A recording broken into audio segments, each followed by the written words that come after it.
আজি অসম বিধানসভাত এটা অতি গুৰুত্বপূৰ্ণ বিল পাছ হৈছে আৰু সেইটো হ'ল the Assam land and revenue regulation amendment bill আৰু তাৰ লগতে আৰু এটা গুৰুত্বপূৰ্ণ বিল ইয়াত বিষয় পাছ কৰা হৈছে, সেইটো হ'ল protection of land surrounding the iconic heritage institutions. এই বিলটো প্ৰকৃত উদ্দেশ্য সম্পৰ্কে অসমবাসী কিমান অৱগত বা অসম বিধানসভাৰ যিসকল বিধায়কে তাত বিতৰ্কত অংশগ্ৰহণ কৰিছে তাত দেখিছোঁ যে এই গুৰুত্বপূৰ্ণ বিলটোৰ ক্ষেত্ৰত আমাৰ TMC দলৰ মাননীয় বিধায়ক শ্বেৰমান আলী আহমেদ চাহাব আৰু AUDF দলৰ মাননীয় বিধায়ক মুজিবুৰ ৰহমান চাহাবৰ বাহিৰে আৰু কোনো বিধায়কেই কিন্তু এই গুৰুত্বপূৰ্ণ বিষয়টোত ভালকৈ কোনো ডিবেট কৰিব নোৱাৰিলে। আৰু এই বিলটোৰ যিটো উদ্দেশ্য, ইয়াত আমি দেখা পাইছোঁ যে অসম চৰকাৰে যিখিনিক আইকনিক হেৰিটেজ ইনষ্টিটিউশ্যনছ হিচাপে চিনাক্ত কৰিছে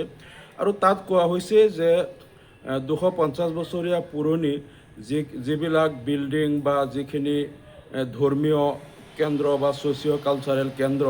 যিখিনিক আইকনিক হেৰিটেজ ইনষ্টিটিউশ্যন হিচাপে চৰকাৰে চিনাক্ত কৰিব, সেইবিলাকৰ চাৰিওফালে 5 কিলোমিটাৰ ৰেডিয়াছত ইয়াত একেবাৰে স্থানীয় অৰিজিনেল ইনহেবিটেণ্ট যিসকল স্থানীয় খিলঞ্জীয়া তেওঁলোকৰ বাহিৰে অন্য কোনো মানুহে ইয়াত আহি ভূমি ক্ৰয় বিক্ৰয় কৰিব নোৱাৰিব, মাটি কিনিব নোৱাৰিব বা বেচিব নোৱাৰিব। এতিয়া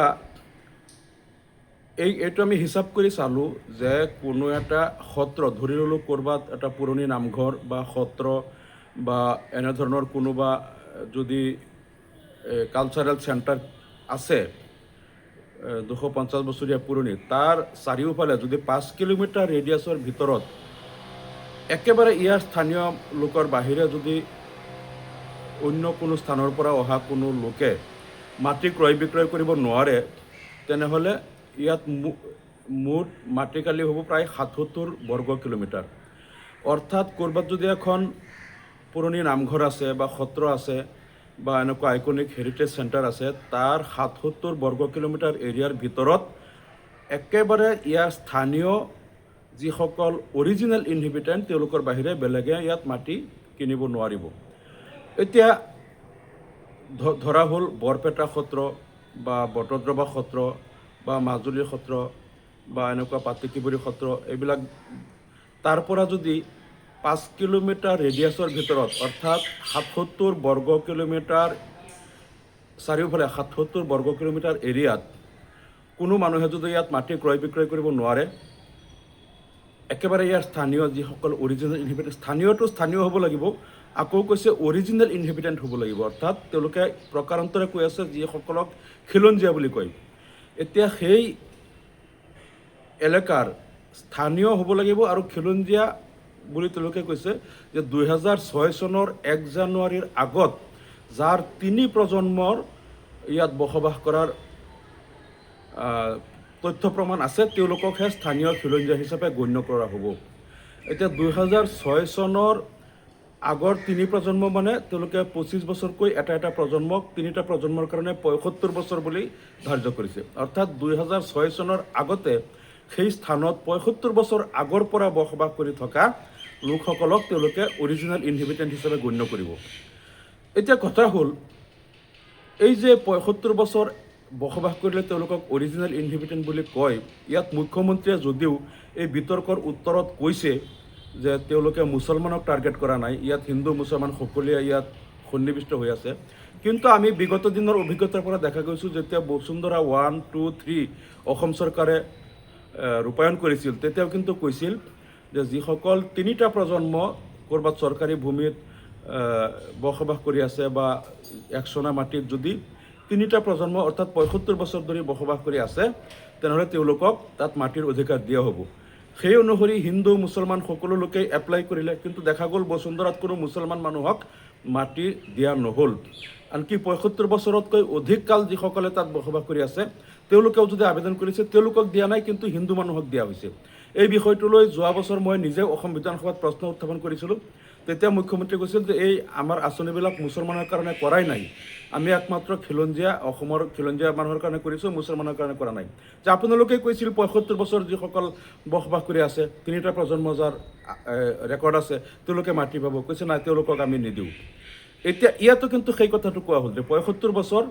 বা ৩টা প্ৰজন্ম থকা সকলেহে তাত মাটিৰ অধিকাৰ পাব, কিন্তু আকৌ গৈ বসুন্ধৰা নিচিনা তেওঁলোকে ক'ব ইয়াত যদি কোনো মুছলমান মানুহে মাটি কিনিব বিচাৰে ৭৫ বছৰ থাকিলেও তেওঁলোকক নিদিব, সেই বসুন্ধৰা নিচিনাই তেওঁলোকে ক'ব যে আমি মুছলমানৰ কাৰণে আইনখন কৰাই নাই। প্ৰকাৰান্তৰে কিন্তু এই চৰকাৰে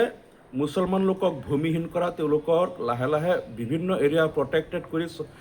মুছলমান লোকক য'ত চৰকাৰী বা একচনীয়া মাটিত আছিল তেওঁলোকক উচ্ছেদ কৰিলে, বনভূমিৰ পৰা উচ্ছেদ কৰিলে, VGR PGRৰ পৰা উচ্ছেদ কৰিলে, চৰ চাপৰিৰ পৰা উচ্ছেদ কৰিলে। এতিয়া আনকি চৰ চাপৰিৰ বাহিৰেও য'ত ম্যাদী ৰেভিনিউ এৰিয়া তাতো কিন্তু মুছলমানৰ এৰিয়াটো সীমিত কৰাৰ কাৰণে এই আইনখন কৰিছে, আমাৰ বুজিবলৈ বাকী নাই। অৰ্থাৎ ক'ৰবাত সত্ৰৰ নামত, ক'ৰবাত পুৰণা নামঘৰৰ নামত বা ক'ৰবাত এনেধৰণৰ কিবা ঐতিহ্যবাহী কেন্দ্ৰৰ নামত যদি চাৰিওফালে ৭৭ বৰ্গ কিলোমিটাৰ এলেকাত মুছলমান লোকৰ মাটি কিনা বেচা তেওঁলোকে নিষিদ্ধ কৰে, আল্টিমেটলি তেওঁলোকে অসমত লাহে লাহে মুছলমান লোকক তেওঁলোকৰ মাটি বা তেওঁলোকৰ এৰিয়া সংকুচিত কৰি আনি আনি লাহে লাহে মুছলমান লোকক তেওঁলোকক ভূমিহীন কৰাৰ যিটো চৰকাৰে ষড়যন্ত্ৰ কৰিছে, এই বিষয়টো লৈ আজি অসম বিধানসভাত যিমান শক্তিশালী প্ৰতিবাদ হ'ব লাগিছিল, দেখা গ'ল যে বিধায়ক শ্বেৰমান আলী আহমেদ আৰু মুজিবুৰ ৰহমান চাহাবৰ বাহিৰে আৰু কোনো বিধায়কেই কিন্তু এই বিষয়টোৰ যিটো অভ্যন্তৰীণ যিটো ইয়াত কথা বতৰা আছে সেই কথাবিলাক তেওঁলোক উল্লেখ নকৰিলে। অৱশ্যে আমাৰ AUDF দলৰ এগৰাকী বিধায়ক মৌলানা বদৰুদ্দিন আহমদ চাহাব তেখেত আছে উজনি অসমত ৰিলিফৰ কামত ব্যস্ত আছে, আৰু আমাৰ দলৰ বিধায়ক মুজিবুৰ ৰহমান চাহাবে অৱশ্যে আমাৰ লগত আলোচনা কৰিয়েই তেখেতে এমেণ্ডমেণ্টবিলাক আজি উল্লেখ কৰিছিল, আৰু শ্বেৰমান আলী চাহাবেও তেখেতেও ভাল ইয়াত যুক্তি দাঙি ধৰিছিল। কিন্তু যি বিৰোধী দলৰ যিবিলাক দলৰ শক্তিশালী বিৰোধী দল বা যিবিলাক দলৰ অধিক বিধায়ক আছে তেওঁলোকে কিন্তু এই গুৰুত্বপূৰ্ণ বিষয়টোত দেখা গ'ল নিৰ্বিকাৰ, তেওঁলোকে আচল পইণ্টবিলাকত তেওঁলোকে টাচেই নকৰিলে আৰু এই বিলখন খুব ধুনীয়াকৈ পাছ কৰাৰ কাৰণে তেওঁলোকে সুবিধা দিলে।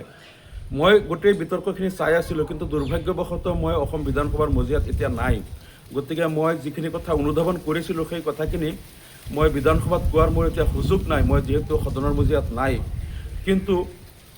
এই বিলৰ যিটো ভয়াৱহতা এই কথাটো কিন্তু মই নিজে উপলব্ধ কৰিছিলোঁ যে আজি অসমত বহুতকেইটা তেওঁলোকে কালচাৰেল হেৰিটেজ ইনষ্টিটিউশ্যন চিনাক্ত কৰিব, আৰু এই প্ৰত্যেকটো ইনষ্টিটিউশ্যনৰ চাৰিওফালে 5 কিলোমিটাৰ ৰেডিয়াছত তেওঁলোকে ৭৭ বৰ্গ কিলোমিটাৰ এৰিয়াত মুছলমানৰ কাৰণে তেওঁলোকে ভূমি নিষিদ্ধ কৰিব। এইটো হ'ল চৰকাৰৰ আচল উদ্দেশ্য। আৰু মুখ্যমন্ত্ৰীয়ে যদিও কৈছিল যে ইয়াত আমি হিন্দু বা মুছলমানৰ পৃথক কৰা নাই, হিন্দুসকলো বাহিৰৰ পৰা আহিলে কিনিব নোৱাৰিব, কিন্তু মুখ্যমন্ত্ৰীয়ে তেওঁৰ উত্তৰত এটা কথা কৈ দিছিল, তেওঁ কৈছিল যে ইয়াত যদি আজি কেইঘৰ মুছলমানে আহি পেলাই মাটি কিনে, তেওঁলোকে যদি আশ্ৰয় লয়, লাহে লাহে তেওঁলোকে এখন মছজিদ কৰিব, গতিকে তাত আল্টিমেটলি গৈ পেলাই এখন মছজিদ হৈ যাব। তাৰমানে তেওঁলোকৰ আচল উদ্দেশ্যটো হ'ল, ধৰি ল'লোঁ ক'ৰবাত যদি এখন সত্ৰ আছে বা নামঘৰ আছে, তাৰ চাৰিওফালে ৭৭ বৰ্গ কিলোমিটাৰ এৰিয়াত কোনো মছজিদ মাদ্ৰাছা চুবাহী হ'ব নোৱাৰিব। ৭৭ বৰ্গ কিলোমিটাৰ এটা বিশাল এৰিয়া। এনেকুৱা যদি হ'ব পাৰে যে ক'ৰবাত এখন সত্ৰ আছে, নামঘৰ আছে, ঠিক আছে, তাৰ 500 মিটাৰ চাৰিওফালে 500 মিটাৰৰ ভিতৰত যাতে ইয়াত কোনো মছজিদ বা মাদ্ৰাছা বা অন্য একো নহওক, ঠিক আছে, 500 মিটাৰ এৰিয়া এটা এৰি দিয়া হওক, কিন্তু 5 কিলোমিটাৰ ৰেডিয়াছত চাৰিওফালে ৭৭ বৰ্গ কিলোমিটাৰত কোনো মুছলমান এইকাৰণে আহিব নোৱাৰিব যাতে তাত মছজিদ কৰিব নোৱাৰে। তেনেহ'লে অসমৰ কেইখন এলেকা বাচিব, কিমান এলেকা মুক্ত থাকিব মুছলমানৰ কাৰণে? গতিকে এই যে আইনবিলাক কৰি কৰি লাহে লাহে মুছলমানসকলক এনেকৈ চেপি অনা হৈছে। আৰু আজি আমাৰ AUDF দলৰ এজনেই বিধায়ক আছিল সদনৰ মজিয়াত, TMC দলৰ এজনেই বিধায়ক আছিল, যিবিলাক দলৰ আজি 18-19 বিধায়ক আছে, শক্তিশালীভাৱে তেওঁলোকে ইয়াৰ প্ৰতিবাদ কৰিব লাগিছিল, এই বিলখন পাছ কৰাত বাধা দিব লাগিছিল, দেখা গ'ল তেওঁলোকে ক্লিয়াৰেঞ্চ দি দিলে। গতিকে এইটো এটা অতি দুৰ্ভাগ্যজনক কথা। আমি ভাবিছোঁ আমাৰ দলৰ মজিয়াত এই বিষয়টোলৈ আলোচনা কৰিম, আৰু এই আইনখনৰ বিৰুদ্ধে প্ৰয়োজন হ'লে আমি সুপ্ৰিম কোৰ্টলৈকেও যাম, কাৰণ এনেকৈয়ে লাহে লাহে এটা ধৰ্মৰ লোকক চেপি আনিব, চৰ চাপৰিৰ পৰাও খেদি দিব, একচনীয়া মাটিৰ পৰাও খেদিব, লাহে লাহে সত্ৰ নামঘৰৰ নামত তেওঁলোকক ৭৭ বৰ্গ কিলোমিটাৰ এৰিয়াত নিষিদ্ধ কৰিব, এনেকৈ লাহে লাহে চেপি আনি আনি এটা জনগোষ্ঠীক এনেকৈ ভূমিহীন কৰিব বা ক'ৰবাত আনি সংকুচিত কৰিব। এনেধৰণৰ যে যিবিলাক সংগঠনৰ ইচাৰাত মুখ্যমন্ত্ৰীয়ে এই কামবিলাক কৰি আছে, আমি জানো কোন সংগঠনৰ হেঁচাত এই কামবিলাক কৰি আছে, যি সংগঠনৰ কথাত বিজেপি দলৰ এটা পৃষ্ঠা প্ৰমুখৰ পৰা আৰম্ভ কৰি প্ৰধানমন্ত্ৰীলৈকে যি সংগঠনৰ কথাত উঠা বহা কৰিব লাগে, যি সংগঠনৰ হুকুমত তেওঁলোকে এটা খোজ দিব লাগে, সেই সংগঠনৰ হেঁচাত এই কামবিলাক কৰি আছে আমি বুজি পাইছোঁ। কিন্তু এনেকেই লাহে লাহে এটা ধৰ্মৰ লোকৰ স্বাধীনতা আৰু ভূমিৰ অধিকাৰ, মৌলিক অধিকাৰ খৰ্ব কৰিব, এই কথাবিলাক আমি মানি ল'ব নোৱাৰোঁ। অসম বিধানসভাৰ মজিয়াত যদিও আমি নাছিলোঁ, তথাপিও কিন্তু আমি বাহিৰৰ পৰাও ইয়াৰ উপলব্ধি কৰিছোঁ আৰু অনাগত দিনত তাৰ বিৰুদ্ধে কিন্তু আমি মানে আইনীভাৱে হওক বা যদি সামাজিকভাৱে হওক, যদি তাৰ প্ৰতিবাদ বা বিৰুদ্ধাচৰণ কৰিব লাগে আমি কৰিম।